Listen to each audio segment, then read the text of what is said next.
So, cancer బాడీలోకి enter అయిన తర్వాత వెంటనే మనం గుర్తించగలమా? ఒకవేళ అది ఎంత టైం పడుతుంది బయట పడడానికి? క్యాన్సర్ అనేది హ్మ్. ఫిజికల్ వీక్‌నెస్, హ్మ్. మెంటల్ వీక్‌నెస్, హ్మ్.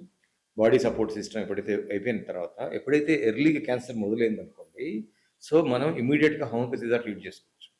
ఓకే. మీకొక చిన్న ఎగ్జాంపుల్ చెప్తాను. మా మదర్‌కి థైరాయిడ్ క్యాన్సర్ వచ్చిండే. హుహు. ఎప్పుడు 2011, 12. సో, నేను ఆ థైరాయిడ్ క్యాన్సర్ రావటానికి మా ఇంట్లో అంతకుముందు కొంచెం ఫైనాన్షియల్ డిస్టర్బెన్స్ ఉండే మా ఫాదర్‌కి. ప్లస్సు ఆమె ఎక్కువ టెన్షన్ పడి ఒక ఇన్‌సెక్యూర్ కండిషన్‌లోకెళ్ళి మేబీ అంతకుముందు మీరన్నట్టు హార్మోన్ డిస్టర్బెన్స్‌లోకెళ్ళి బాడీ.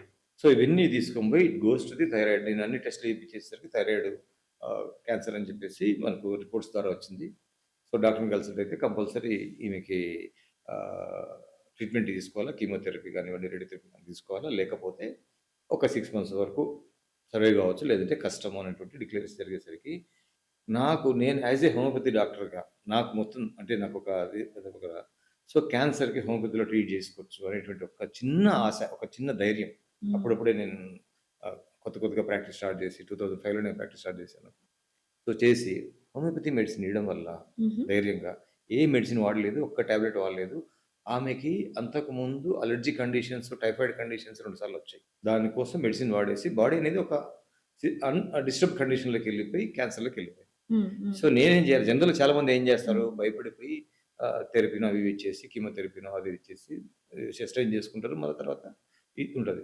ఇప్పటికి గూడా 2013లో వచ్చినటువంటి 10 ఇయర్స్ ఇప్పుడు 15 ఇయర్స్ అయింది కదా! She is so healthy. అప్పుడు ఇమ్మీడియేట్‌గా తగ్గిపోయింది. వితిన్ 6 మంత్స్‌లోనే హోమియోపతిలో తగ్గిపోయింది మా హుహు. మదర్. ఇప్పుడు కూడా హ్యాపీగా మాతోటి మా మదర్. మెడిసిన్స్ లేవు, క్యాన్సర్ లేదు, వేరే ప్రాబ్లమ్స్ కూడా లేవు. హ్మ్. That is the beautiness in homeopathy. Okay. అంటే ఇక్కడేంటంటే క్యాన్సర్ పేషెంట్‌లు చాలామంది భయపడిపోతారు ఫస్ట్. అవును సార్.